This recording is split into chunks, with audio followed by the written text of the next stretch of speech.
ఓం నమో వేదాత్మకాయ వెంకటేశాయ. ఆకార రూప గుణయోగ వివర్జితోపి భక్తానుకంపన నిమిత్త గృహీతమూర్తి యస్సర్వకోపి కృతశేష శరీరశయ్యో దృగ్గోచరో భవతు మేద్య సదీన బంధు. దీనబంధువష్టకంలో ఆకార రూప గుణయోగ వివర్జితోపి, సర్వేశ్వరుడైన ఆ పరమాత్మకి ఒక ఆకారం కావాలా? సర్వత్రా వ్యాపించి ఉండేవాడు విష్ణువు అని తెలియజెప్పేటటువంటి నామాన్ని సార్థకం చేసుకున్న ఆ పరమాత్మకి ఒక రూపం కావాలా? సర్వగుణములు తనలో ఉంచుకున్నటువంటి వాడే మనందరినీ రక్షించడం కోసం కాక వేరొక విధంగా ఆయనలో ఆ గుణమున్నది, ఈ నెలలో ఈ గుణమున్నది అని కీర్తింపబడవలసి ఉన్నదా? కానీ ఈ ఆకారం కానీ లేక ఒక రూపం కానీ ఒక గుణం కానీ ఇవన్నీ కూడా స్వామివారిలో ఉన్నాయి అని అంటే భక్తానుకంపన నిమిత్త గృహీతమూర్తి, మనందరినీ కూడా అనుగ్రహించడం కోసం, మన తాపములని పోగొట్టడం కోసం, మన పాపములని నిర్మూలించడం కోసం ఆయన ఒక ఆకారాన్ని పెట్టుకున్నాడు, ఒక రూపాన్ని ధరించాడు, ఒక గుణాన్ని పెట్టుకున్నాడు. ఆ ఆకారాన్ని చూసిన మరుక్షణమే ఈ జీవితానికి ఒక పరమార్థం ఏర్పడుతుంది.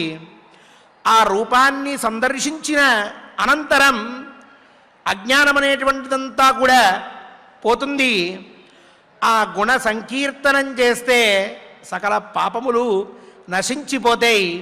ఇలా తనలో ఆకారాన్ని, ఒక రూపాన్ని, గుణాన్ని పెట్టుకుని తన భక్తులు వాటిని అర్చిస్తూ ఉంటే, పూజిస్తూ ఉంటే, సందర్శిస్తూ ఉంటే, శ్రవణం చేస్తూ ఉంటే, మననం చేస్తూ నిధిధ్యాసనం చేస్తూ ఉంటే ఆ వాళ్ళందరి యొక్క యోగక్షేమాల్ని చూసుకుంటూ ఈ పాపపంకిలం నుంచి వాళ్ళందరినీ కూడా శుద్ధుల్ని చేస్తూ ఆ పైన వారి వారి అర్హతలను బట్టి వారికి కావలసినటువంటి కోరికల్ని తీరుస్తూ ఉన్నాడు. ఇదంతా మన కోసం స్వామివారు తీసుకున్నటువంటి ఈ ధర్మనిష్ఠే తప్ప, మనల్ని రక్షించడం కోసం చేసే ప్రయత్నమే తప్ప ఆయనకి ఇవేమీ అవసరం లేదు. అటువంటి మహానుభావుడివే నువ్వు ఓ పరమాత్మ, కావున నన్ను దీనబంధువై రక్షించు అని చెప్పి చాలా విశేషంగా ఈ స్తోత్రంలో చెప్పబడి ఉన్నది. అటువంటి స్వామివారు శేషాద్రీశ్వరుడు మనందరినీ రక్షిస్తూ ప్రతినిత్యం మనతో ధర్మకార్యాల్ని చేయిస్తూ ఉన్నారు. పునఃపునః ఇటువంటి భాగ్యాన్ని కలగజేయమని స్వామివారిని ప్రార్థిస్తూ ఈనాటి పారాయణాన్ని ఆచార్యముఖంగా సత్సంకల్పంతో ఆరంభించుకుందాం. దేవదేవుని ఆశీస్సులని పొందుదాం. విఘ్నేశ్వర ధ్యానం. నమస్తే గణనాథాయ గణానాం పతగే నమః. భక్తి ప్రియాయ దేవేశ భక్తేభ్యః సుఖదాయక. శ్రీనివాస ధ్యానం అనంత వేద సంవేద్యం నిర్దోషం గుణసాగరం అతీంద్రియం నిత్యముక్తం శ్రీనివాసం భజే నిశం. శ్రీకృష్ణ ధ్యానం వందే నవఘనశ్యామం పీతకౌశేయవాససం సానందం సుందరం శుద్ధం శ్రీకృష్ణం ప్రకృతేః పరం. వ్యాసధ్యానం వేదవ్యాసం స్వాత్మరూపం సత్యసంధం పరాయణం శాంతం జితేంద్రియక్రోధం సశిష్యం ప్రణమామ్యహం. అథ సంకల్పః శ్రీమదాదివరాహక్షేత్రే విరాజమానస్య జగద్రక్షణార్థమవతీర్ణస్య శ్రీమదఖిలాండకోటి బ్రహ్మాండనాయకస్య శ్రీవేంకటేశ్వర స్వామినః పరిపూర్ణానుగ్రహేణ సర్వేషాం భక్తజనానాం ఆదర सर्वाभिव्याधिनिवृत्तिद्वारा आयुरारोग्यैश्वर्याभिवृद्ध्यर्थम् सर्वारिष्टनिवृत्तिद्वारा सकलश्रेयोभिवृद्ध्यर्थम् धर्मार्थकाममोक्षाख्य चतुर्विधा पुरुषार्थसिद्ध्यर्थम् समस्तपापक्षयार्थम् श्रीपरमेश्वरप्रीत्यर्थम् श्रीमन्महाभारते वनपर्वणि यथाशक्ति पञ्चत्रिंशाध्यायान्तर्गता श्लोकपारायणम् आचार्यमुखेन करिष्यामहे। श्रीकृष्णपरब्रह्मणे नमः।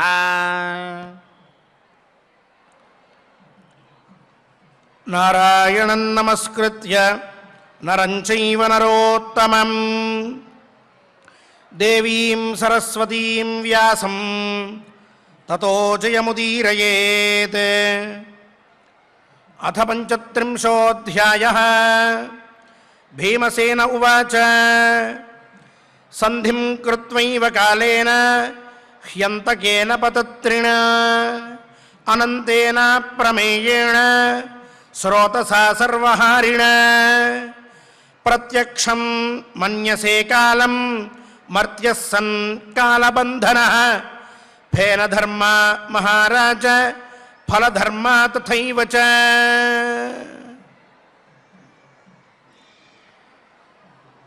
ద్రౌపదీ మాట, ఆ పైన ధర్మరాజు మాట, మళ్ళీ ద్రౌపదీ మాట, పైన ధర్మరాజు మాట, ఆ పైన భీమసేనుల వారి మాట, ధర్మరాజు మాట, ఇవన్నీ కూడా శ్రద్ధగా మనం ఇంతవరకు ఆలకించి ఉన్నాం. ఇక నువ్వు యుద్ధానికి సిద్ధమవ్వవలసిందే అంటూ చాలా సుదీర్ఘంగా భీమసేనుల వారు ధర్మరాజుతో మాట్లాడారు. అయినప్పటికీ ధర్మరాజు తను తీసుకున్న నిర్ణయానికి కట్టుబడే ఉంటాడు అనే విషయాన్ని మరొక్కమారు నిజం చేస్తూ, నేను ఎట్టి పరిస్థితుల్లోనూ ఇప్పుడు యుద్ధానికి సిద్ధుణ్ణి కాలేను అని చెప్పేశారు. చివరిగా మళ్ళీ భీమసేనుడు కొన్ని విషయాల్ని ధర్మరాజుతో మాట్లాడుతూ ఉన్నాడు. కొన్ని ముఖ్యమైన అంశాలని ధర్మరాజుకు తెలియపరుద్దాం అనే ఆతృతలో ఉన్నాడు. ఆ తరువాత మళ్ళీ ధర్మరాజు ఈ అధ్యాయం తర్వాత కొన్ని మాటలు చెప్తాడు. అదే సమయానికి వ్యాసుల వారు వస్తారు. మన కథ ఇంకొంచెం ముందరకి కదులుతూ ఉంటుంది. ఇక ఈనాటి అధ్యాయంలో మొట్టమొదటి శ్లోకాన్ని మనం వ్యాఖ్యానించుకునే ముందర నిన్న ఒక ముఖ్యమైన విషయం అనుకున్నాం. తదైవ చేత్ వీర కర్మాకరిష్య యదాద్యూతే పరిహంబర్యమృక్ష బాహూన్ దిధక్షన్ వారితః ఫాల్గుణేన కింది దుష్కృతం భీమ తదా భవిష్యత్ అనేటటువంటి శ్లోకాన్ని చెప్పుకుంటూ ఈరోజు ఒక విషయం గురించి మనం చెప్పుకుని పైకి వెళ్దాం అని అనుకున్నాం. ఇక్కడ ఈ శ్లోకానికి సాధారణంగా అర్థం చెప్పేటప్పుడు ఎన్నో గ్రంథాల్లో నువ్వు నా చేతులు తగలబెట్టాలని అనుకున్నప్పుడు సభా మధ్యమున నిన్ను అర్జునుడు ఆపాడు, అలాగే నువ్వు గద మీద చెయ్యి వేసినప్పుడు కూడా అర్జునుడు ఆపి ఉన్నాడు. నువ్వప్పుడు ఆ పని చేసుంటే ఎంత ఘోరం జరిగి ఉండేదో నువ్వు ఆలోచించావా అని ధర్మరాజు అన్నాడు. ఇలా పలికాడు ధర్మరాజు అని ఈ శ్లోకార్థం చెప్తూ ఉంటారు. ఇక్కడే మహాభారతాన్ని విమర్శించేవారు అథవా పాండవుల్ని విమర్శించేవారు అథవా భీమసేనుణ్ణి విమర్శించేటటువంటి వారు చేసేటటువంటి ఆరోపణ ఏమిటి అని అంటే, తనకంటే వయసులో పెద్దవాడైన మహానుభావుడైన ధర్మరాజుని నీ చేతులు తగలబెడతాను అని చెప్పి అనవచ్చా? ఆ మాట అరణ్యపర్వలో ధర్మరాజే సాక్షాత్తుగా అన్నాడు, నా చేతులు తగలబెడతానని నువ్వు అప్పుడు అన్నప్పుడు అని. కావున భీముడు తప్పు చేశాడు. ఇలాగే చాలా చోట్ల తప్పు చేసుకుంటూ వచ్చాడు. దుర్యోధనుడు భీముడు చిన్నప్పుడు, దుర్యోధనుడు ఇద్దరు కలిసి ఉన్నప్పుడు ఎన్నో అపకారాలు చేశాడు అని చెప్తూ ఉంటారే. భీముడు తనకి కోపం వచ్చిన సమయంలో తన అన్నగారిని కూడా లెక్కించకుండా నీ చేతులు తగలబెట్టేస్తాను అనేటటువంటి స్వభావంతో ఉన్నటువంటి వాడైనప్పుడు, అంతకు ముందర ఎన్ని ఘోరమైన కృత్యములు చేసి ఉంటే దుర్యోధనుడు ఆ విధంగా ప్రతిస్పందించి ఉంటాడు, ఆ రకంగా చేసి ఉంటాడు. కాబట్టి భీముడు తప్పులు చేశాడు. మహాభారతంలో మనకి తెలిసేటటువంటి విషయం ఇదే. అన్నగారి మీద గౌరవం లేదు అని మాట్లాడుతూ ఉంటారు. ఇతఃపూర్వం మనం కొన్ని చెప్పుకుంటున్నప్పుడు కూడా కొన్ని సందర్భాల్లో అలానే మాట్లాడుతున్నట్లుగా అనిపిస్తుంది. కానీ ఈ అధ్యాయం అయిన తర్వాత వచ్చే అధ్యాయంలో ధర్మరాజు ఒక మాట చెప్పిన తర్వాత ఇలాగే ఉందామని ఇక ఏ మాట మాట్లాడు, అసహనంగా ఉంటాడు. అలాగే పై మాట మాట్లాడకుండా నుంచుని ఉంటాడు తప్ప నువ్వు వస్తేరా లేకపోతే లేదు, నేను వెళ్ళిపోతా యుద్ధానికి అని అండు. అంటే అన్నగారితోటి తన అభిప్రాయాలు పంచుకునేటప్పుడు ఒక మాట కొంచెం అటు ఇటుగా మాట్లాడినా సహజంగా భీమసేనుడికి ధర్మరాజు అంటే అత్యంత భక్తి శ్రద్ధలు ఉన్నాయి. చాలా గౌరవంతో అన్నగారి యందు ఉంటాడు. ఇప్పుడు మాట్లాడే మాటలు కూడా ధర్మాన్ని అనుసరించి ఉండు అని చెప్పడం కోసం తన అభిప్రాయాన్ని చెప్పడం తప్ప నిందావాక్యాలుగా నువ్వు అసమర్థుడివి, నువ్వెందుకు పనికిరావు అంటూ ఇలాంటి మాటలు, ఈసడింపు మాటలు ఎక్కడా మాట్లాడలేదు. చాలా హుందాగానే మాట్లాడుతూ వచ్చాడు. ధర్మరాజు గౌరవాన్ని దెబ్బతీలా. కానీ భారతం మీద విమర్శ చేసేటువంటి వారు ఈ వాక్యాన్ని, మన అరణ్య పర్వలో ఉన్నటువంటి వాక్యాన్ని తీసుకుని భీమసేనుడు తప్పు చేశాడు, అవమానించాడు అని చెప్తూ ఉంటారు. దీన్ని ఒకసారి మనం పరిశీలించుకుని మళ్ళీ కథలోకి ప్రవృత్తులం అవుదాం. ఇక్కడ ద్రౌపదీదేవిని తీసుకొచ్చారు, జుట్టుపట్టి లాగారు, సభామధ్యమున నిలబెట్టారు. వీళ్ళందరూ కూడా అలా నుంచుని ఉన్నారు, ఏమీ మాట్లాడట్లేదు. దుశ్శాసనుడు చీరలాగాడు. సలసల కాగిపోయింది భీమసేనుడి రక్తం, ఎర్రబడ్డాయి కళ్ళు, చాలా ఆవేశం వచ్చింది, క్రోధంతో ఊగిపోతూ ఉన్నాడు. ఏం చెయ్యాలో తెలియట్లేదు. అన్నగారు అలాగే నుంచుని చూస్తూ ఉన్నాడు. అర్జునుడు కూడా బాధపడుతూ ఉన్నాడు ధర్మరాజుతో పాటు. కానీ వాళ్ళిద్దరు ఏం చెయ్యట్లే, తను మాత్రం ఆగలేకపోయాడు. ద్రౌపదీదేవి ఏడుస్తూ ఉంటే అది చూసి భరించలేకపోయాడు. ఆ సమయంలో వెంటనే చాలా కోపంతో వృకోదర ప్రేక్ష్య యుధిష్ఠిరంచ చకార కోపం పరమార్థ రూప, చాలా కోపంతో ధర్మరాజుతో మాట్లాడాడు.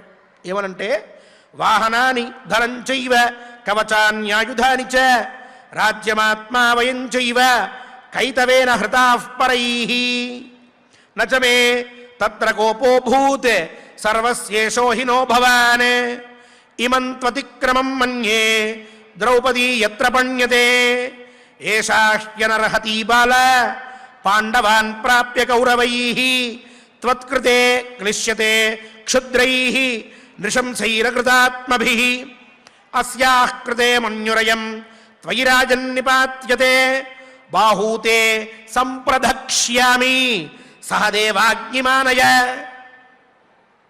ఈ మొత్తం శ్లోకాల్లో ప్రధానమైనటువంటి విషయం బాహూతే సంప్రదక్ష్యామి సహదేవాగ్నిమానయ అనేటటువంటిది.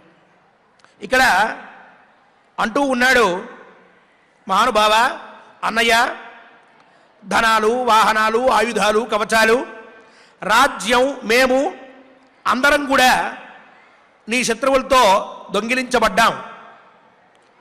సరే, నువ్వు వీటన్నిటికీ అధిపతి ఎవరు అనంటే ధర్మరాజు అనే చెప్తారు. కాబట్టి నీకే అధికారం ఉంది కాబట్టి వీటన్నిటి మీద పోతే పోయినాయి, దానికేం నేను భయపడట్లా, బాధపడట్లేదు. కాకపోతే ద్రౌపదీదేవిని పందెంలో పెట్టి ఆవిడ్ని కూడా ఓడిపోవడం అనేటువంటిది మాత్రం నేను తప్పుగా భావిస్తూ ఉన్నాను.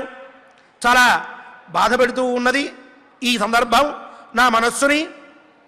పైగా పాండవ ధర్మపత్ని అయిన ఈ ద్రౌపదీదేవి ఈ దుష్టుల చేత ఇలా పీడింపబడుతూ ఉంటే చాలా క్లేశం కలుగుతూ ఉన్నది. ఈమెను బట్టి ఈ సందర్భంలో ద్రౌపది ఇలా కష్టపడుతూ ఉండడం వల్ల కలిగినటువంటి ఈ కోపం ఏదైతే ఉందో అది ఇప్పుడు నీ మీద పడేస్తున్నాను.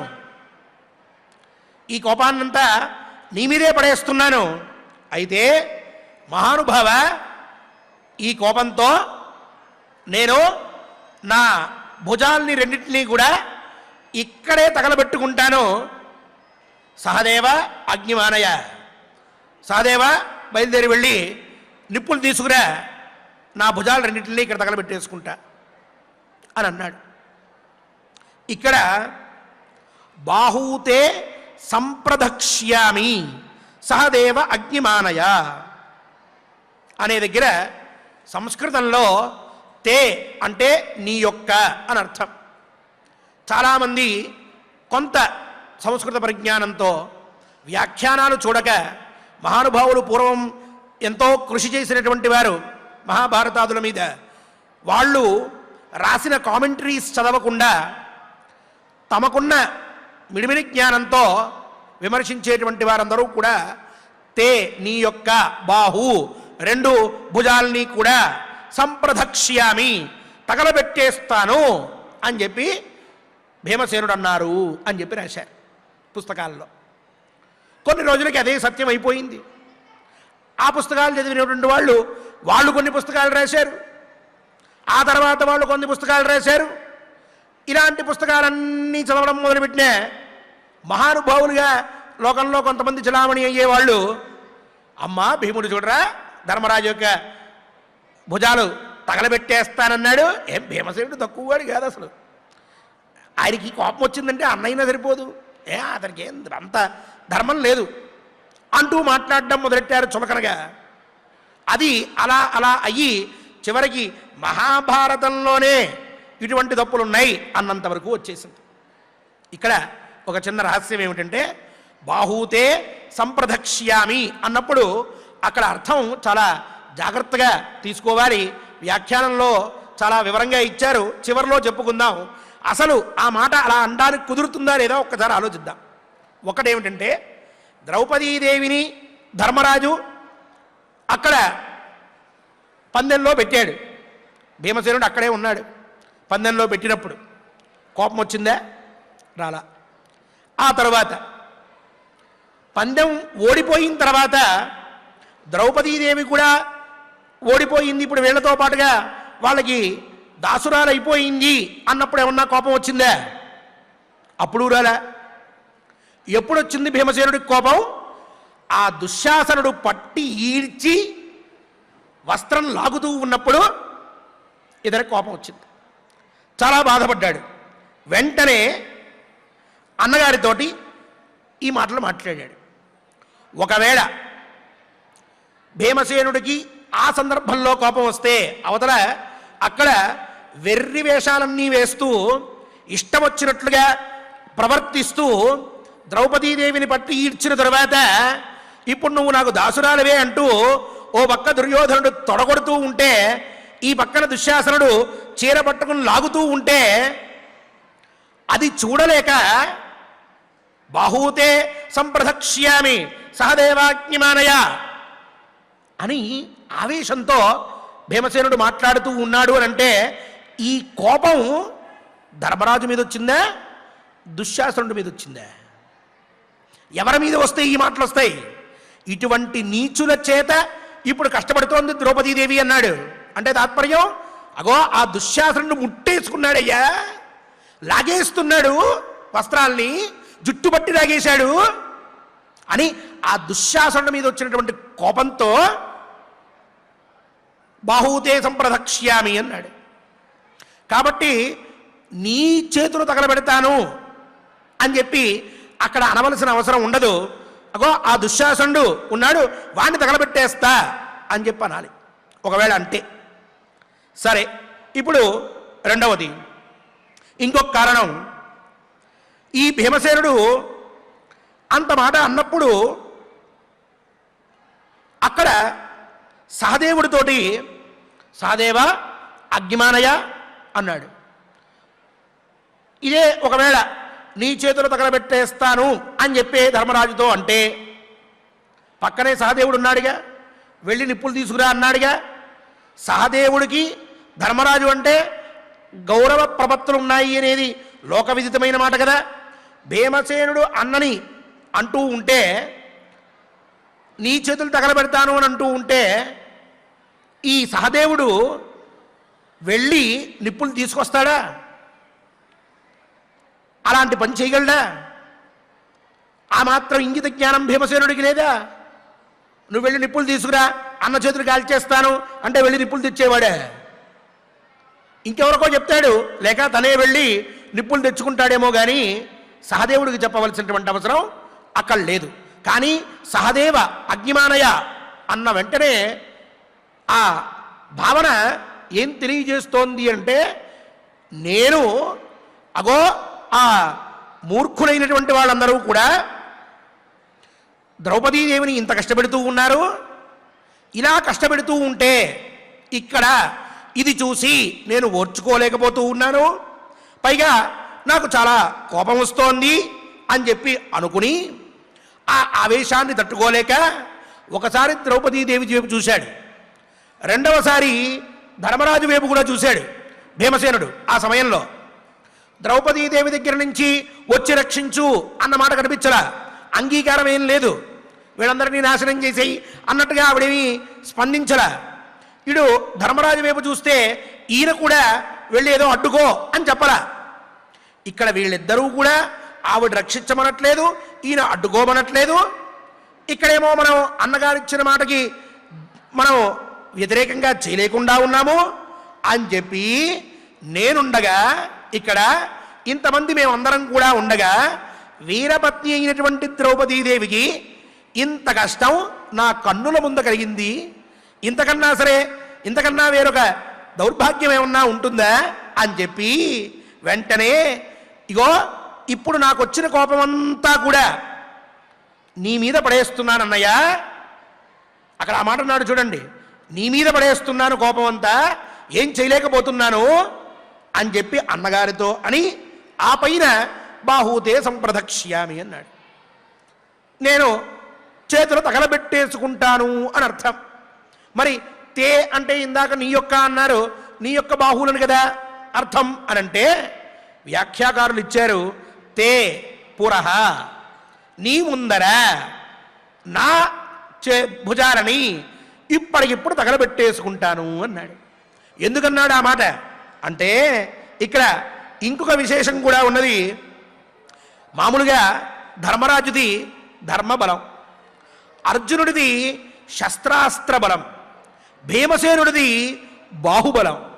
వీళ్ళ ముగ్గురిది ఈ విధంగా ఉన్నది అని అందరికీ తెలిసిన విషయమే.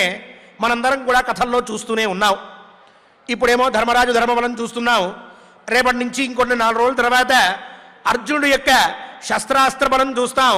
ఆ పైన భీమసేనుడి భుజబలాన్ని కూడా మనం వింటాం.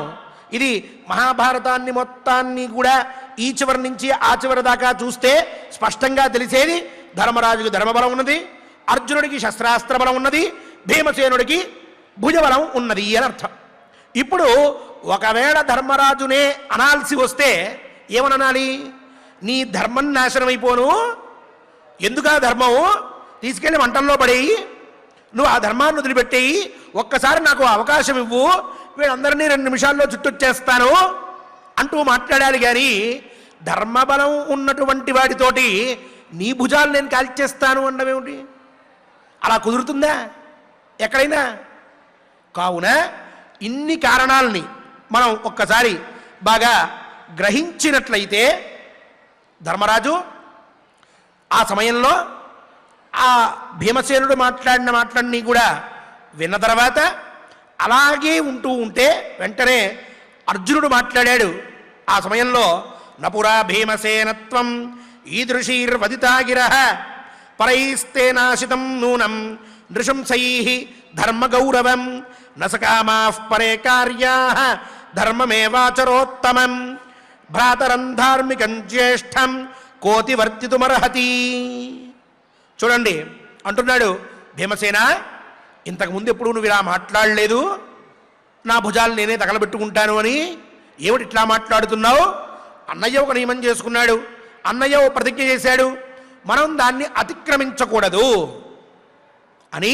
వెంటనే భీమసేనుడు ఆ సమయంలో ఈ మాట అన్న వెంటనే ఓ గద మీద చెయ్యి వేసి క్షణంలో మొత్తం అందరినీ కూడా నాశనం చేద్దాం అని అనుకుంటూ ఉంటే అర్జునుడు మాట్లాడిన మాటలు ఇలా, నువ్వు చేయవలసిన పని లేదు, మనం ఎప్పుడూ కూడా ధర్మాన్ని ఆచరిద్దాం, అన్నయ్యని అతిక్రమించి మనం ప్రవర్తించవచ్చునా?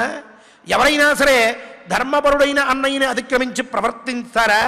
కాబట్టి అన్నయ్య, వాళ్ళు పిలిస్తే క్షాత్రధర్మాన్ని అనుసరించి, క్షత్రియుడు జూదానికి పిలిస్తే యుద్ధానికి పిలిస్తే తప్పక రావాలి అనే నియమాన్ని పెట్టుకుని ఆ ధర్మాన్ని పరిపాలిస్తూ ఇక్కడ ఈ జూదం ఆడడానికి వచ్చాడు. అయినా మనకి ఇది కీర్తిని కలిగించేదే, మనకేం నష్టం లేదు, నువ్వు ఊరుకో అని చెప్పి అంటే వెంటనే భీమసేనుడు అంటూ ఉన్నాడు. ఇది వింటే ఇంకొంచెం స్పష్టత వస్తుంది మనకి.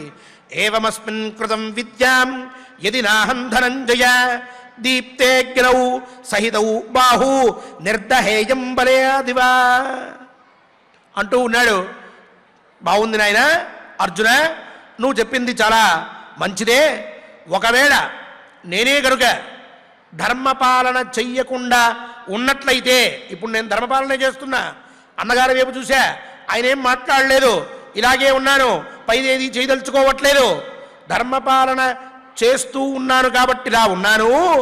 యదినాహం ధనంజయ దీప్తేజ్ఞౌ సహితౌ బాహు నిర్దహేయం బలాదివ, ఒకవేళ నేనే కనుక ధర్మాన్ని తప్పినటువంటి వాడినైతే ఇప్పటికిప్పుడు నా రెండు భుజాల్ని కూడా నిప్పుల్లో పడేసి కాల్చేసుకునేటువంటి వాడిని. ఆవేశం వచ్చింది, ధర్మాన్ని తప్పకూడదని చెప్పి ఆగుతూ ఉన్నాను అని చెప్పి మళ్ళీ అర్జునుడితోటి భీమసేనుడు మాట్లాడాడు. నేను ఆ పని చెయ్యను, ధర్మంగానే ఉంటాను అని చెప్పి. దానికే వ్యాఖ్యానం ఏవం త్వదుక్త ప్రకారేణ అస్మిన్ ప్రస్తుతే విషయే కృతం కుశలం ధర్మపాలనాఖ్యం యది నవిద్యాం నజానీయాం తర్హి బాహూదహేయమేవ యతో జానామి అతః నదహామి ఇత్యర్థః అని చెప్పించారు. దీన్ని బట్టి అర్జునుడు చెప్పినటువంటి మాటల్ని విన్న తర్వాత నేను ధర్మంగా ఉన్నాను కాబట్టి నా భుజాల్ని తగలబెట్టుకోవట్లేదు అని చెప్పి భీమసేనుడు స్పష్టంగా చెప్పినందువలన ఇక్కడ తదైవ చేత్ వీరకర్మాకరిష్యః యదాద్యూతే పరిఘం పర్యమృక్షః బాహూదిదక్షన్ వారితః ఫాల్గునేన కిం దుష్కృతం భీమ తదా భవిష్యత్ అని నిన్న మనం చెప్పుకున్నటువంటి శ్లోకంలో కూడా బాహూదిదక్షన్ అంటే నా భుజాలు తగలబెట్టేస్తాననుకున్నప్పుడు అనేటటువంటి అర్థం కాక నీ భుజాల్ని నువ్వు తగలబెట్టుకుంటాను అని చెప్పినప్పుడు, అలాగే గదని తీసుకుని యుద్ధం చేద్దాం అనుకుంటున్నప్పుడు భీమసేనుడు అయినటువంటి నువ్వు భీమకర్మ వెయ్యి అలా చేస్తూ ఉంటే అర్జునుడు ఆపాడు, నువ్వు ఆగావు. అదే ఒకవేళ నువ్వు నీ చేతులు తగలబెట్టేసుకున్న నీ భుజాల్ని, అలాగే నువ్వు ఆ గద తీసుకుని అందరి మీద యుద్ధానికి వెళ్ళినా ఎంత ఇబ్బంది జరిగేదో ఊహించావా? అలా ఎందుకు నువ్వు మాట్లాడుతున్నావు ఇప్పుడు యుద్ధం చేద్దామని? అలా కుదరదు అంటూ భీమసేనుడు చేసినటువంటి పనికి మాట్లాడిన మాటకి మళ్ళీ ఇప్పుడు ధర్మరాజు పైన సమాధానాన్ని చెప్తూ ఆ రోజు నువ్వు ఇట్లా మాట్లాడావని చెప్పి గుర్తు చేస్తూ ఉన్నాడు. కాబట్టి భీమసేనుడు ధర్మరాజు యొక్క బాహువుల్ని తగలబెడతాను అని చెప్పి మహాభారతంలో ఎక్కడా కూడా మాట్లాడలేదు, అలాంటి ప్రస్తావనే లేదు. కావున భీమసేనుడు ధర్మాన్ని తప్పలేదు, మహాభారతంలో ఎక్కడా కూడా ధర్మ వ్యతిక్రమణం చెయ్యలేదు అనేటటువంటి విషయం మనకి సుస్పష్టమవుతూ ఉన్నది. దీని ద్వారా మహాభారతానికి ఎవరెవరో ఏవేవో కొన్ని లోటుపాట్లని కల్పిద్దాం అని చెప్పి అనుకుంటే అది వృథా ప్రయత్నం అవుతుంది.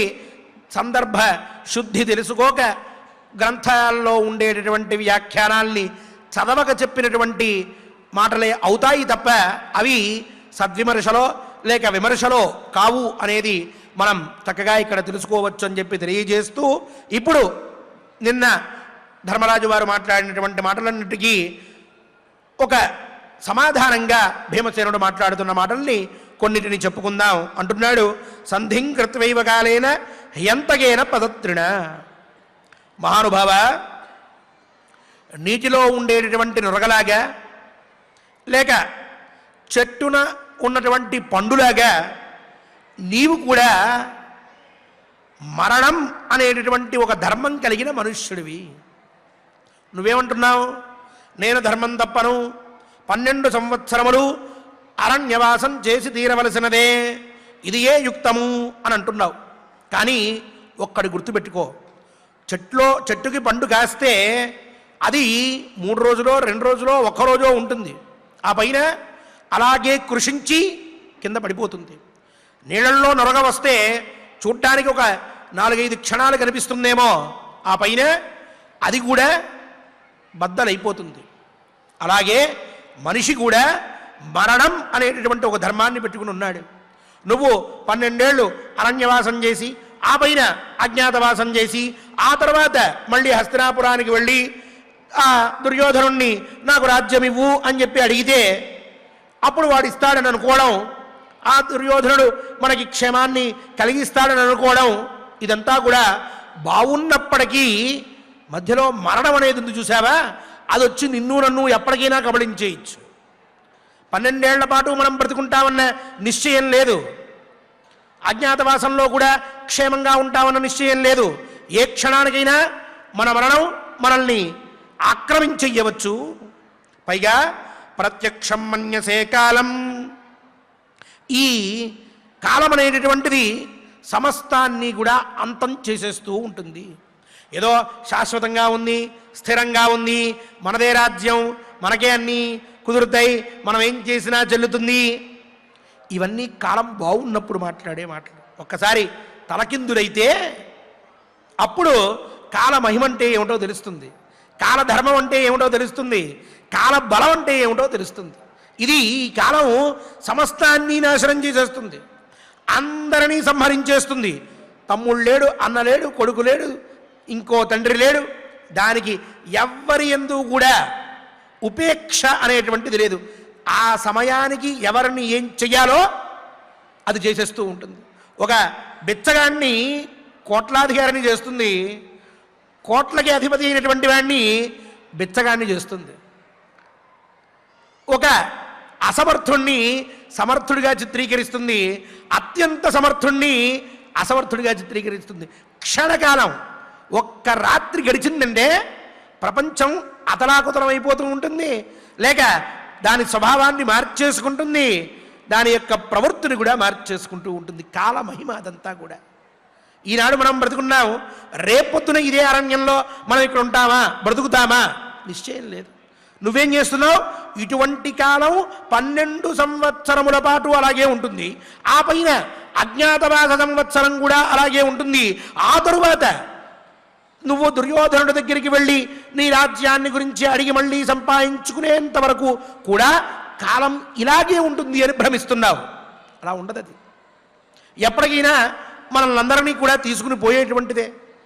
పైగా ఒక ధనుస్సు నుంచి బాణం వేస్తే ఎంత వేగంగా బాణం వెళ్తుందో కాలం కూడా అంత వేగంగా కదులుతూ ఉంటుంది. పైగా అనంతమైనది, అప్రమేయమైనటువంటిది. నీళ్ళలాగా ఎప్పుడు ప్రవాహం ఎలా అయితే నీళ్ళల్లో మనకు కనిపిస్తూ ఉంటుందో కాలం కూడా అలాగే ప్రవాహంగా వెళ్ళిపోతూ ఉంటుంది. ఓ దగ్గర ఆగదు, ఒకరి కోసం ఆగదు, ఎవరి కోసం ఎదురు చూసేటటువంటిది కాదు.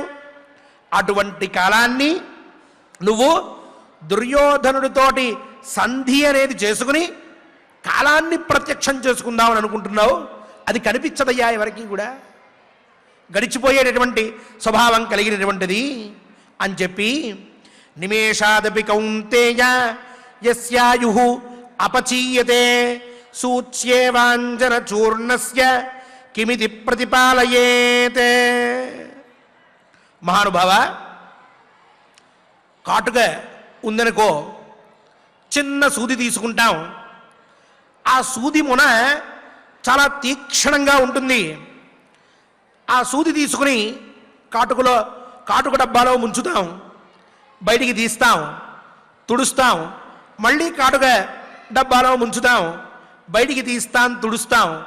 ఇట్లా ఓ 2 రోజులో 3 రోజులో వారం రోజులో 10 రోజులో ఆ డబ్బా యొక్క పరిమాణం బట్టి దాంట్లో ఉన్న కాటుకంతా కూడా బయటకు వచ్చేస్తుంది. ఏది సూది మొనకి అంటుకున్నటువంటి కాటుక, ఆ కాస్త కాటుక క్రమక్రమంగా ఆ డబ్బాని ఖాళీ చేసి ఈ పక్కన చేరుతుంది. అంటే అంత తీక్షణమైన, చాలా సూదిగా ఉన్నటువంటి ఆ సూది యొక్క మొనకు కూడా చాలా నిశితంగా పరిశీలిస్తే కానీ తెలియనంత సూక్ష్మంగా ఉన్నటువంటి సూది మొనకు కూడా ఇంతటి కాటుకుని హరించేటటువంటి శక్తి ఎలా అయితే ఉన్నదో, అలాగే ఒక్కొక్క నిమిషం, ఒక్కొక్క క్షణం మన జీవితంలో ఉన్నటువంటి ఆయుష్ను మొత్తాన్ని లాగేసుకుంటూ ఉంటుంది. ఈ క్షణం గడిచింది కదా అనుకుంటాం, ఓ గంట గడిచింది కదా అనుకుంటాం. ఈ గంటలో ఎన్ని క్షణాలు ఉన్నాయో అన్ని క్షణముల ఆయుష్ క్రమక్రమంగా వెళ్ళిపోతూ ఉంటుంది. అది కాలం యొక్క మహాత్మ్యం. ఇలాంటి కాలాన్ని, క్షణభంగురమైన జీవితాన్ని చూసి ఏ మానవుడైనా సరే సమయం కోసం నిరీక్షిస్తాడాయా? ఎంత వేగంగా స్వకార్యం అద్య కుర్వీత అని చెప్పినట్లు రేపు చేయాలనుకున్న పని కూడా ఈరోజే చేసి సిద్ధంగా ఉండాలి తప్ప రేపు చేద్దాం, వారం తర్వాత చేద్దాం, ఎవరికి తెలుసు? ఈ వారంలో ఏం జరుగుతుందో తెలుసా? కరోనా వస్తుందని ఎవరన్నా గమనించామా? ఊహించామా? 4 రోజుల్లో మొత్తం అంతా మూతపడిపోయింది. అలా కాలం మనకి ప్రత్యక్షంగా పాఠాన్ని నేర్పిస్తోంది. భీమసేనుడు కూడా అంటున్నాడు, ఇలాంటి కాలాన్ని నమ్ముకుని ఎప్పుడో సంధి చేసుకుందాం, ఆ సంధి తర్వాత మనం రాజ్యాన్ని పొందుదాం, అంతవరకు నిరీక్షించకూడదయ్యా. ఎవడు బ్రతుకుతాడో ఎవడు బ్రతకడో ఎవరికీ తెలియదు అని చెప్పి, యో నూనం అమితాయు స్యాత్ అథవాపి ప్రమాణవితే సకాలం వై ప్రతీక్షేత సర్వ ప్రత్యక్షదర్శివాన్. మహానుభావ, ఆయువుకి ఒక పరిమితి లేనటువంటి వాడు, అంటే చిరంజీవులు అని చెప్పి మహానుభావులు ఉన్నారు. అలాంటి సప్త చిరంజీవుల్లాగా నాకు మరణం లేదు అని చెప్పి అనుకున్నటువంటి వాడు కానీ, లేక అథవాపి ప్రమాణవిత్, నేను ఇన్ని సంవత్సరాలు బ్రతుకుతాను, ఇగో 83 సంవత్సరాల 236 రోజుల 16 గంటల 12 నిమిషాల తర్వాత 13వ నిమిషం ఆరంభం అవుతూ ఉంటే నాకు మరణం సంప్రాప్తిస్తుంది అని ఎవరికైనా తెలుసనుకో, అటువంటి వాడు కూడా చక్కగా కాలం కోసం నిరీక్షించి ఆ తరువాత ఇగో ఇప్పుడు చూద్దాం, ఇప్పుడు చేద్దాం అని చెప్పి నిశ్చయించుకోవచ్చు. మనమా చిరంజీవులం కాదు, మనం ఎప్పుడు పోతామో మనకే తెలియదు. అలాంటి పరిస్థితుల్లో ఉన్నప్పుడు 12 ఏళ్ళు అరణ్యవాసం అంటావేమిటి? ఇదేమన్నా జరిగే పనేనా? కావున ఆయుష్ ఉన్నంత వరకు సాధ్యమైనంత త్వరగా మనం మన పనులన్నీ చేసుకోవాలి. శీఘ్రంగా మనం మన పనులు చేసుకుని అన్నిటినీ సర్దుకుంటూ వెళ్ళిపోవాలి తప్ప రేపు ఎల్లుండి 12 ఏళ్ళు 4 ఏళ్ళు 3 ఏళ్ళు అంటూ ఇట్లా కాలాన్ని మనం కొంత ప్రత్యక్షం చేసుకుందామనో లేక కాలం కోసం అని చెప్పి నిరీక్షిద్దామనో అనుకుంటే చివరికి మనకి జరిగేది అనర్థమే. కాలం అనేటటువంటిది చాలా విచిత్రమైనటువంటిది అని చెప్పి ఆ పైన ఇంకా కొన్ని ముఖ్యమైనటువంటి విషయాల్ని అన్నగారితో చెప్తూ ఉన్నాడు. అవి ఎటువంటి విషయాలో వాటి యొక్క విశేషాలు ఏమిటో రేపటి పారాయణంలో మనందరం కూడా తప్పక తెలుసుకుందాం. ఈనాడు చెప్పినట్లుగా కాలోహి భగవాన్ విష్ణు అన్నట్టు కాలస్వరూపమే పరమాత్మ అని చెప్పారు. అందుకే ఆ కాలంలో అన్ని విధాలైనటువంటి విచిత్రాలు, అటువంటి స్వరూపం ఉన్నది. అది ఎక్కడా కూడా మనం ఒక రూపంలో చూపించగలిగేటటువంటిది కూడా కాదు. అటువంటి కాలం సర్వథా మనకి అనుకూలించాలి అని, అలాగే ఏ పనిని కూడా వాయిదా వేయకుండా ఎప్పటికప్పుడు మన పనులు మనం చేసుకుంటూ చక్కగా అన్ని పనులని ఎప్పటికప్పుడు మనం అప్డేట్ చేసుకుంటూ జీవితాన్ని సుఖమయం చేసుకోవాలి అని, ఆ విధంగా మనల్ని అనుగ్రహించమని, దుష్టకాలాన్ని పోగొట్టి సుఖకాలాన్ని ఇచ్చి సక్రమైనటువంటి సుఖాల్ని కూడా మనకి కలగజేయాలి అని చెప్పి కాలరూపుడైన శ్రీనివాస స్వామి వారిని ప్రార్థిస్తూ భక్తి శ్రద్ధలతో భీమసేనుడు చెప్పినటువంటి మాటల్ని మనం ఆచార్యముఖంగా పఠిద్దాం, స్వామివారి అనుగ్రహాన్ని పొందుదాం. ఓం నమో వెంకటేశాయ. ఓం నమో వెంకటేశాయ. చక్కగా ఆచార్యుల వారి ద్వారా మనం ఈరోజు ఎప్పటి నుండో మనం భారతాన్ని తప్పుగా అర్థం చేసుకునేటటువంటి సందర్భం ఇక్కడ ఉన్నది అనేటటువంటి విషయాన్ని మనం ఈరోజు తెలుసుకొని ఏదైతే తప్పుగా అనుకుంటున్నామో దానిని కూడా సవ్యాఖ్యాన పురస్సరంగా మనం చక్కగా తెలుసుకున్నాం. అక్కడ బాహూతే సంప్రదక్ష్యామి అనేటటువంటి చోట తే అనేటటువంటి శబ్దానికి నీకు అనేటటువంటి అర్థము ఉన్నది, అలాగే మీ ముందు అనేటటువంటి అర్థము వ్యాఖ్యానకారుల చేత వ్రాయబడి ఉన్నది. కాబట్టి దయచేసి ఎప్పుడూ కూడా భీమసేనుల వారిని తప్పుగా అనుకోకండి. అతను చాలా మహాపండితుడు అనేటటువంటిది మనం ఎప్పటి నుంచో తెలుసుకుంటూ ఉన్నాం. అలాంటిది అన్నగారు అనంటే సాక్షాత్తు తండ్రితో సమానమే. అంతటి తండ్రిని ఎవరైనా సరే, ధర్మం తెలిసినటువంటి వాడు ఎవరైనా సరే ఆ విధంగా మాట్లాడతాడా? ఎప్పుడూ కూడా మాట్లాడడు. ఇప్పుడు ఉదాహరణకు చూడండి, మనం ఏదైనా సరే ఒక చిన్న సందర్భంలో మనం మాట్లాడుతూ ఉంటే తను చాలా బాగా చదువుకొని ఉంటాడు. అలా చదువుకున్నటువంటి విషయాలను పక్కన పెట్టి పక్కన వారు ఎవరెవరో అప్రామాణికంగా చెప్పినటువంటి విషయాన్ని చెబితే వెంటనే ఎదుటగా ఉన్నటువంటి వారు ఒప్పుకున్నారనుకోండి, మనం ఏమనుకుంటాం? ఇంత చదువుకొని నేనెందుకు, దండగ కదా, మీరు వారి మాటే వినండి అని మనం ఏ విధంగా అయితే చీదరించుకుంటామో, బాధపడతామో, మనల్ని మనము తిట్టుకుంటూ ఉంటామో, అదేవిధంగా భీముల వారు కూడా తన శక్తి ఏమి అంటే తన బాహువులే. కాబట్టి ఇక్కడ ఇంత నిరాశతో ఇక్కడ ఈవిడని ఈ విధంగా ఇబ్బంది పెడుతూ ఉంటే కూడా నేను ఏమీ చేయలేనటువంటి నిస్సహాయంతో నేను ఉండిపోయాను. నాకున్నటువంటి శక్తి ఎందుకు ఇక? కాబట్టి నా ఈ బాహు బలం ఏదైతే ఉందో ఆ బాహుబలం నేనేమి ఇక్కడ ప్రవర్తింపచేయలేకపోతున్నాను. కాబట్టి నాకు ఈ బాహువులే అక్కర్లేదు అనేటటువంటి ఆలోచనతో మాత్రమే బాహువుతే సంప్రదక్ష్యామి, నేను ఇక్కడే నా చేతులని నేను తగలబెట్టుకుంటాను అని స్పష్టంగా చాలా సుదీర్ఘమైనటువంటి వ్యాఖ్యానంతో మనం చక్కగా ఆచార్యుల ద్వారా చక్కగా మనం తెలుసుకున్నాం. గొప్పటి విశేష పురస్సరమైనటువంటి ధర్మాలను మనం తెలుసుకుంటూ ఉన్నాం. అందులో భాగంగా ఈరోజు 35వ అధ్యాయంలో మొదటి శ్లోకం నుండి మనం చక్కగా పారాయణం చేసుకుందాం.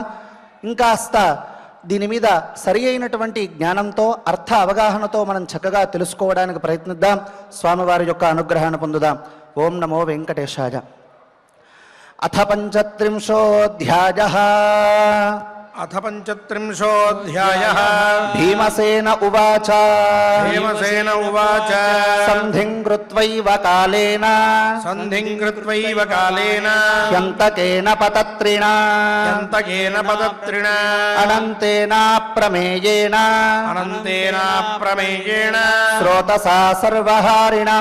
శ్రోతసా సర్వహారిణ. ప్రత్యక్షం మన్యసే కాలం. ప్రత్యక్షం మన్యసే కాలం. మర్త్యః సన్కాలబంధనః. మర్త్యః సన్కాలబంధనః. తేన ధర్మా మహారాజా. తేన ధర్మా మహారాజా. ఫలధర్మా తథైవ చ. ఫలధర్మా తథైవ చ. నిమేషాదపి కౌంతేయ. నిమేషాదపి కౌంతేయ. యస్యాయురపచీయతే. యస్యాయురపచీయతే. సూచ్యేవాంజనచూర్ణస్య. సూచ్యేవాంజనచూర్ణస్య. కిమితి ప్రతిఫాలయేత్. కిమితి ప్రతిపాలయేత్. యో నూనమమితాయు స్యాత్. యో నూనమమితాయు స్యాత్. అథవాపి ప్రమాణవిత్. అథవాపి ప్రమాణవిత్. సకాలం వై ప్రతీక్షేత. సకాలం వై ప్రతీక్షేత. సర్వ ప్రత్యక్షదర్శివాన్. సర్వ ప్రత్యక్షదర్శివాన్. ఓం నమో వెంకటేశాయ. శ్రీ బాలాజీ గారు మరియు ఇతర అన్నమాచార్య ప్రాయట్ కళాకారులందరూ కూడా గోవిందనామ సంకీర్తనం చేయడానికి సంసిద్ధులై ఉన్నారు. మనం కూడా గోవింద గోవింద అంటూ వారితో పాటుగా చక్కగా గోవిందనామ సంకీర్తనం చేసి కలవు సంకీర్త్య కేశవం అని చెప్పినట్లు ఆ పరమాత్మని స్తుతిద్దాం, ఆయన అనుగ్రహాన్ని పొందుదాం.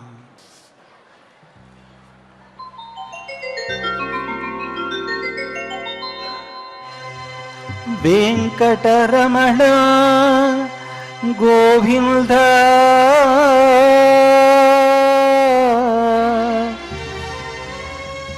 సంకటహరణ గోవింద శ్రీ శ్రీనివాస గోవింద శ్రీ వెంకటేశ గోవింద భక్తవత్సల గోవింద భాగవత ప్రియ గోవింద నిత్య నిర్మల గోవింద నీలమేఘ శ్యామ గోవింద పురాణ పురుష గోవింద పుండరీకాక్ష గోవింద నందనందన గోవింద నవనీత చోర గోవింద పశుపాలక శ్రీ గోవింద పాప విమోచన గోవింద దుష్ట సంహార గోవింద దురిత నివారణ గోవింద శిష్ట పరిపాలక గోవింద కష్ట నివారణ గోవింద గోవింద హరి గోవింద గోకుల నందన గోవింద గోవింద హరి గోవింద గోకుల నందన గోవింద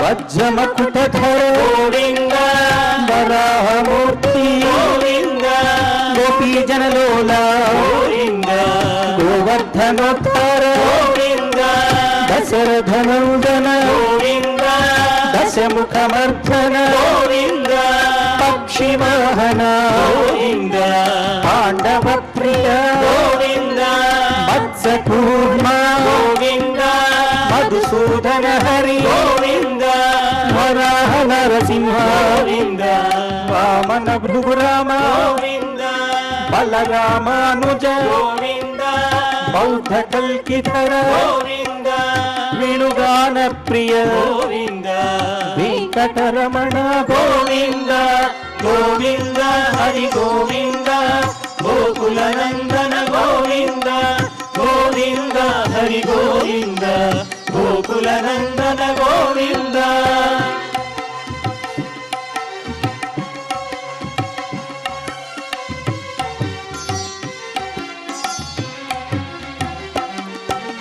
సీతానాయక గోవింద శిత పరిపాలక గోవింద దరిద్ర జన పోషక గోవింద ధర్మ సంస్థాపక గోవింద అనాథ రక్షక గోవింద ఆపద్బాంధవ గోవింద శరణాగత వత్సల గోవింద కరుణా సాగర గోవింద కమల దళాక్ష గోవింద కామిత ఫలద గోవింద పాప వినాశక గోవింద పాహి మురారే గోవింద శ్రీముద్రాంకిత గోవింద శ్రీవత్సాంకిత గోవింద ధరణీ నాయక గోవింద దినకర తేజ గోవింద గోవింద హరి గోవింద గోకుల నందన గోవింద గోవింద హరి గోవింద గోకుల నందన గోవింద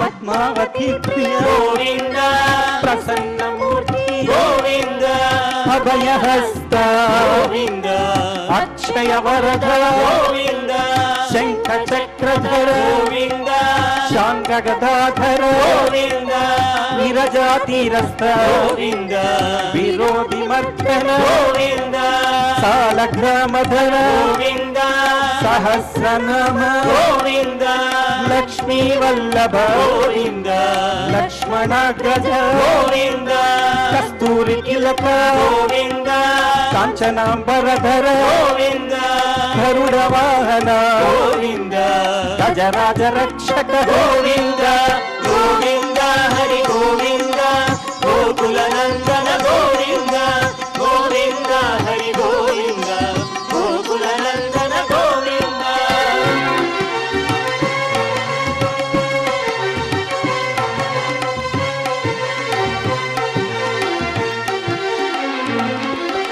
వానర సేవిత గోవింద భారతి బంధన గోవింద సప్తగిరీశ గోవింద ఏక స్వరూప గోవింద శ్రీరామకృష్ణ గోవింద రఘుకుల నందన గోవింద ప్రత్యక్ష దేవా గోవింద పరమ దయాకర గోవింద వజ్ర కవచధర గోవింద వైజయంతి మాల గోవింద పడ్డికాసులవాడ గోవింద వసుదేవ తనయ గోవింద బిల్వపత్రార్చిత గోవింద భిక్షుక సంస్థుత గోవింద శ్రీ పుంరూప గోవింద శివకేశవమూర్తి గోవింద గోవింద హరి గోవింద గోకుల నందన గోవింద గోవింద హరి గోవింద గోకుల నందన గోవింద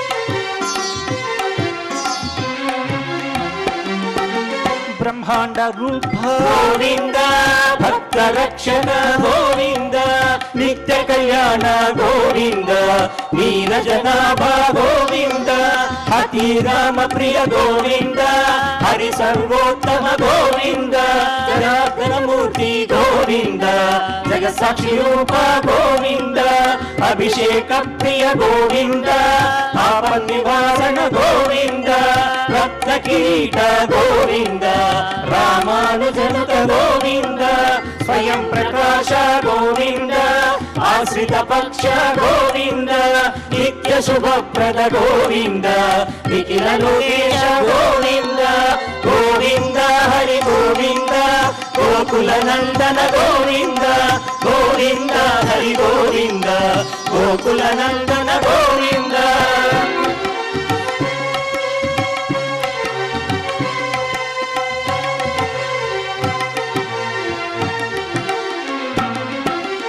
ఆనంద రూప గోవింద ఆద్యంతరహిత గోవింద ఇహ పరదాయక గోవింద విభార రక్షక గోవింద పరమ దయాళు గోవింద పద్మనాభ హరి గోవింద తిరుమలవాస గోవింద తులసీవనమాల గోవింద శేషశాయినే గోవింద శేషాద్రి నిలయ గోవింద మత్స్యావతార గోవింద ఏడుకొండవాడ గోవింద గోవింద హరి గోవింద గోకుల నందన గోవింద గోవింద హరి గోవింద గోకుల నందన గోవింద గోవింద హరి గోవింద గోకుల నందన గోవింద గోవింద హరి గోవింద గోకుల నందన గోవింద గోకుల నందన గోవింద గోకుల నందన గోవింద ఎరుకులవాడ గోవింద గోవింద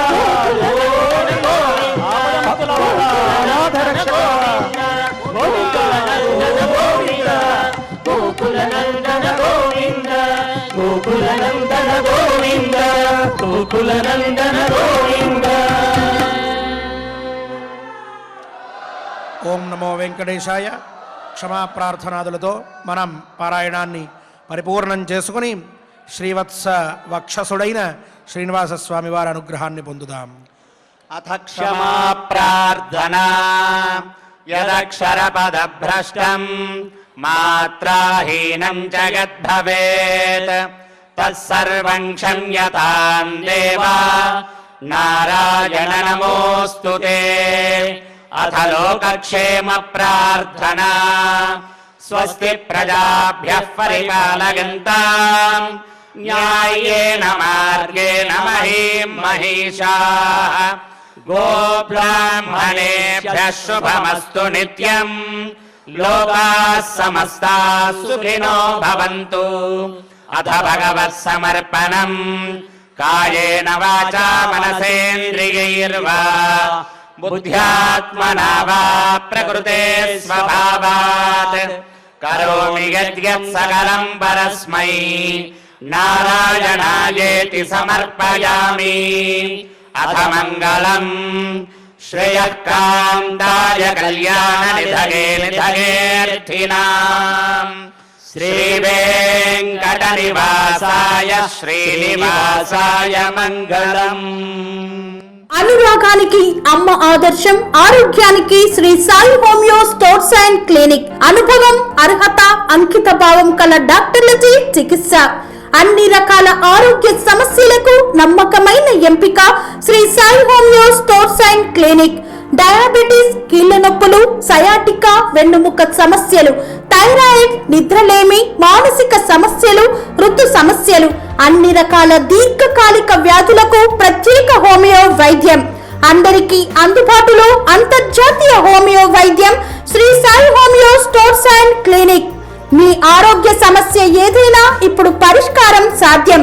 సైడ్ ఎఫెక్ట్ లేని వైద్యంతో సంపూర్ణ ఆరోగ్యం కొరకు సంప్రదించండి Shri Sai homeo clinic and stores, Bhavani Nagar, Ambedkar Nagar road, old Alwal, Secunderabad. సంప్రదించాల్సిన ఫోన్ నంబర్స్ 9000751751 మరియు 9000422525.